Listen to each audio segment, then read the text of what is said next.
Yeah, today our big topic is smart HVAC, beginning with the smart MEP design. So disclaimer, I am not a robot or Alexa. The views experts are totally solely responsible by me only. So smart HVAC using smart innovative techniques like IoT sensors and AI integration.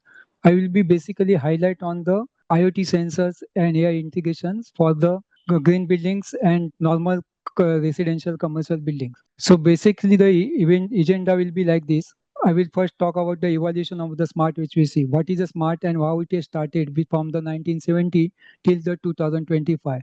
Then I will talk about the goals of the smart HVAC. Then what is the fundamental energy saving strategies you have to use for the designing of the MEP with IoT sensors and AI. I will show you some problems and study where we have used these IoT sensors and AI integrations and how you solve the problem in order to achieve the optimum goals, the goal of net zero and performance of the building. Some of the challenges what we are facing with may be facing with the IoT in future. That will be also I will while commissioning I will talk about. So before I start, I am using the Bollywood heroes, so you can relate with them. In 1970 to 1990, Mr. Amitabh Bachchan was there, and we had this sling psychometer we used to measure the temperature. Then we with the dye bulb temperature only. For wet bulb, we have to use this. We use that psychometric chart. That was even, and then started the temperature and RH electronic indicator in the these years only from 1970 to 1990. Then come the era of the 2000 2020 when in year 2000 there was a Y2K problem. I don't know whether you are aware of that because my first project was the pharma and where I used the DDC and that we are having facing the problem of the Y2Q. Then we use this use of the DDC direct digital control. Then came the BMS, that is building management system. Then the exploring of the internet. This happens from the Shah Rukh Khan's era of 2000 to 2020. Now we are in the 2025. For 2021 to 2000, maybe after 2030, we are in the same uh, smart HVAC, smart training, smart innovative discussion. Like beam integration has come into the space. There is a 3D scanning is also there.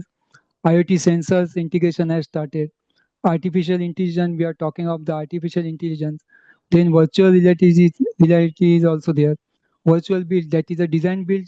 We are using the, so these are the some of the cases, how the smart HVAC started its evolution from 1972 till the and maybe up to the 2030. So what are the features and what are the goals that we are going to achieve with this smart HVAC? We are creating the more and more intelligent building and this will be having more impact on that. Integrated sustainable ecosystem can be achieved with the help of the smart HVAC. We are creating the future energy efficient system. And of course, the our goal of Mr. PM Modi's goal of net zero vision, that will be also made possible with this kind of thing. See some of the fundamentals that we have to use while designing the energy saving strategies. I think our experts will also throw lights on that, but I will just summarize this. We have to take into consideration building details while we start the project. We have to take the consideration of client input also. We do the with the codes and standards, and there is the role of MEP designers. We are using this use of VFD. See, all these are measures we have to. Our goal is to save the energy, optimize the system, and predict the future problems whatever we are facing. So we are using these VFD, energy efficient pump, energy efficient motors, smart chiller managers, then auto descaling in condenser tube, online monitoring, use of IoT sensors, smart AHUs. So many manufacturers started manufacturing these smart AHUs. We are using this lighting with CFL, metal halide lighting for the external light, other use of the central power monitoring, use of the power monitoring, like the UPS and for the hybrid thermal solar is a new technology used in the BRF also. There are many manufacturers, they have started this hybrid thermal solar. There is a, we have to see the carbon dioxide sensors for parking and dense area. in order to follow this IOQ. We are getting this sustainable design, construction and certification. Then study of the RII, that is whatever we are using this IoT technology, it is going to reduce the your ROI, that is return on investment. This green building design certification that will also help this. Energy efficient training is required in order to make this it. And our roadmap for net zero is our basic fundamental. So what is this smart? See, we are transferring from the reactive to proactive. Means what? See, we use this differential pressure indicator as a to measure the pressure across the filter. Now in proactive system, we are using this differential pressure transducer that is with ISO base, and it will give you not only differential pressure across filter, it will predict the problems, maintenance issue, what how much storage inventory that is possible with this IoT. So we have to enter into this proactive measure with the IoT base. So before I start with the IoTs, what are the IoT? Somebody, maybe people are knowing all these, that is Internet of Things. These are built up of the sensors, which are for temperature, pressure, even for the lighting. Gas detection is also possible. Humidity sensors are there. Even you have got particulate matters for indoor air quality. These kind of sensors are connected to the IoT gateway to the cloud, and from cloud we can get it all the data to the web or mobile. This is all the things we can share it from the anywhere from the world, and it is having one common dashboard where you can see, predict, optimize, and diagnostic your system, not only your sensors, but whatever is your supply, electric supply, voltage, what you are giving, whether that equipment is, that history can be seen on the sensor. We are using this Modbus backnet earlier. Now there is a MQTT protocol has come. There is a Zigbee is there.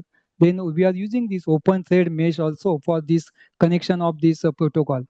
So this is about the IoT. So I will show you some project where I use this IoT sensor and how it has helped us.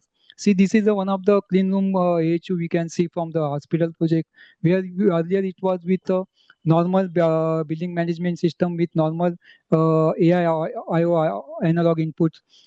Then now we change it to the IoT based sensors for the filters, for air monitoring, for walls, and for the even for critical systems like particulate matters. So anyone temperature RH IoT sensors we use. What happens is that we not only get the filter choking the result for this whatever the, but how it is saving our energy when the filter is choked. How to make that this further maintenance for the filters, how to take the inventory, all this data can be seen on the this, and all the hospital which we are using as a pilot project, they have started using in another hospitals also. So they are getting all the digital data on the same platform, and they can take the decision for future also. That is the main art of this IoT system. We get the predictive maintenance and how much data you have to, how much filtration or how much equipment you have to stay still. That data can be stored with the some of the guest gateway. So this is how the one thing is there. Then this is I will show you one of the VRF unit that is having. You must be knowing this. There are a VRF unit at the, as we go high, there is a problem of the static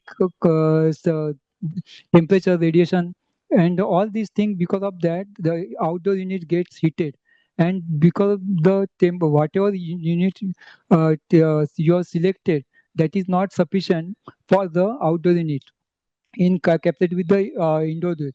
See, when people are spending crores of rupees for these flats, and if they are facing the problem of this kind of thing, because when the system, outdoor system get heated, it will have the impact of the on the cables, and there is a chances of burning. Even say there are so many other factors. This can be solved with the IoT sensors, but we have used these IoT sensors for integration with the CFD analysis. So whatever the heat is coming, that map can be done and we come to know the where is the heat is coming from, where is the how to put the architectural greens for that. Even the selection of the VRF with respect to the diversity factor can be made possible with the help of this kind of IoT and AI based system. So I think this is the one of the things I'm taking this as a MEP, since DGCT is one of the system that is used for the 100% backup. Yeah, you must be aware that all the commercial projects, they are facing the problem of the fuel storage. Okay, and as due to the there is some norms for the storage of the limitation. We have explosion norms. We have to see the fuel storage monitoring. That can be easily done with these IoT sensors, and this will not only save the consumption, it will also save the your whatever, whether you have to keep that fuel into your premises or not. That decision can be taken into this. That this is a IoT based system is making your say. But what are the some of the challenges that we have may have faced with the IoT and AI? The first thing is it is a high initial cost. See, capital cost is more as compared to the other system. When I'm talking about the other system, it may be a BMS system. So okay, that may be a BMS or BAMS. Okay, I may be it may be a IBMS. There we are finding this internet, because this IoT are running wirelessly and without with the Wi-Fi, and we knew the internet speed. So, but the reach of the internet reach in tier 2 and tier 3 ECT has having some issues. Maybe that can be solved in the coming years, but there is the problems are there. Then security and calibration. So one of the things is that this system can be hacked. I don't. I'm not a IIT person, but there is a possibility of this security. So privacy and hacking is one of the thing. Then there is a lack of the skilled manpower. When I talk about the IoT, the people who are coming into this field are basically from the IT subject, IT background. They don't have this MEP knowledge. So whatever is, like, suppose if I want to know what is the temperature of coil surface temperature, that is a IDP. Okay, but they may not be aware that. So whatever the skill manpower is lacking with these challenges. So this is a IoT based, may take, it will take some time, but I think this will definitely take years to come. Before I conclude, some of the takeaways along with the net zero building chain of hospital, food markets, hotels, retails, co-market places shall be beneficial for performance-based digital data integration towards energy consumption, safety, and predictive maintenance by using IoT and AI integration. So our goal is to uh, have this towards the reduction of the carbon footprint. And to achieve this net zero, I think we must use this smart technology, whether it is a digital twin, whether it is a BMA integration with the IoT. So this is, I think, that is the future, and people have started realizing this.